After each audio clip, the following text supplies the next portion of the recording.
யோபு அதிகாரம் 31. தாம் குற்றமற்றவர் என்பதை யோபு விளக்குதல். கண்களோடு நான் உடன்படிக்கை செய்து கொண்டேன், பின்பு கன்னி ஒருத்தியை எப்படி நோக்குவேன்? வானின்று கடவுள் வழங்கும் பங்கென்ன? விசும்பி நின்று எல்லாம் வல்லவர் விதிக்கும் உரிமை என்ன? தீயோருக்கு வருவது கேடு அல்லவா? கொடியோருக்கு வருவது அழிவு அல்லவா? என் வழிகளை அவர் பார்ப்பதில்லையா?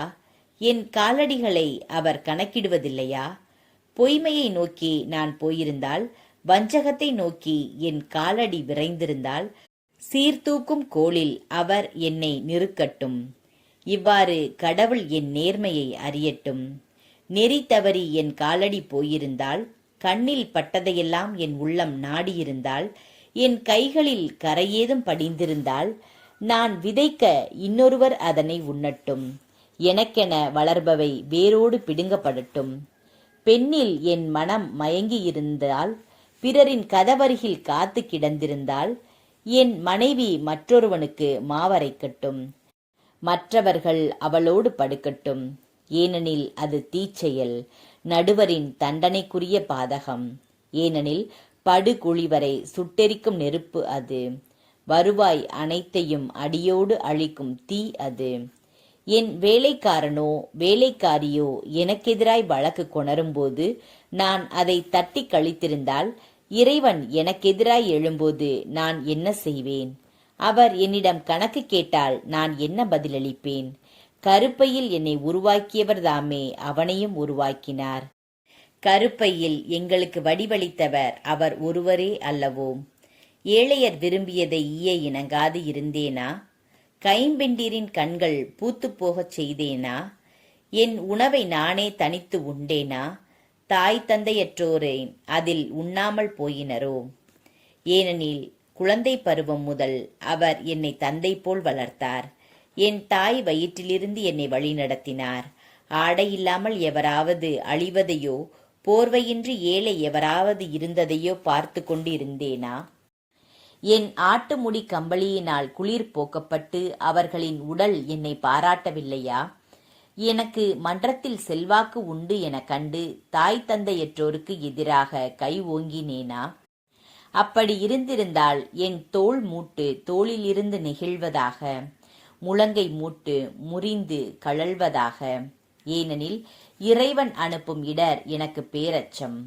அவர் மாட்சிக்கு முன் என்னால் எதுவும் இயலாது. தங்கத்தில் நான் நம்பிக்கை வைத்திருந்தேனாகில், பசும் பொன் என் உறுதுணை என்று பகர்ந்திருப்பேனாகில், செல்வ பெருக்கினால் அல்லது கை நிறைய பெற்றதனால் நான் மகிழ்ந்திருப்பேனாகில், சுடர்விடும் கதிரவனையும் ஒளியில் தவழும் திங்களையும் நான் கண்டு என் உள்ளம் மறைவாக மயங்கியிருந்தால், அல்லது என் வாயில் கை வைத்து முத்தமிட்டிருந்தால், அதுவும் நடுவர் தீர்ப்புக்குரிய பழியாயிருக்கும். ஏனெனில் அது உன்னத இறைவனை நான் மறுப்பதாகும். என்னை வெறுப்போரின் அழிவில் நான் மகிழ்ந்ததுண்டா? அல்லது அவர்கள் இடர்படும் போது இன்புற்றதுண்டா? சாகும்படி அவர்களை சபித்து என் வாய் பாவம் செய்ய நான் விடவில்லை.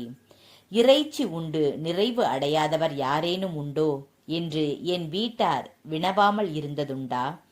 வீதியில் வேற்றோர் உறங்கியதில்லை. ஏனெனில் வழிப்போக்கருக்கு என் வாயிலை திறந்து விட்டேன். என் தீச்செயலை உள்ளத்தில் புதைத்து என் குற்றங்களை மானிடர் போல் மறைத்ததுண்டா? பெருங்கும்பலைக் கண்டு நடுங்கி உறவினர் இகழ்ச்சிக்கு அஞ்சி நான் வாளாவிருந்ததுண்டா? கதவுக்கு வெளியே வராதிருந்ததுண்டா? என் வழக்கை கேட்க ஒருவர் இருந்தால் எத்துணை நன்று. இதோ என் கையொப்பம். எல்லாம் வல்லவர் எனக்கு பதிலளிக்கட்டும். என் எதிராளி வழக்கை எழுதட்டும். உண்மையாகவே அதை என் தோள்மேல் தூக்கிச் செல்வேன். எனக்கு மணிமுடியாக சூட்டிக்கொள்வேன். என் நடத்தை முழுவதையுமே அவருக்கு எடுத்துரைப்பேன்.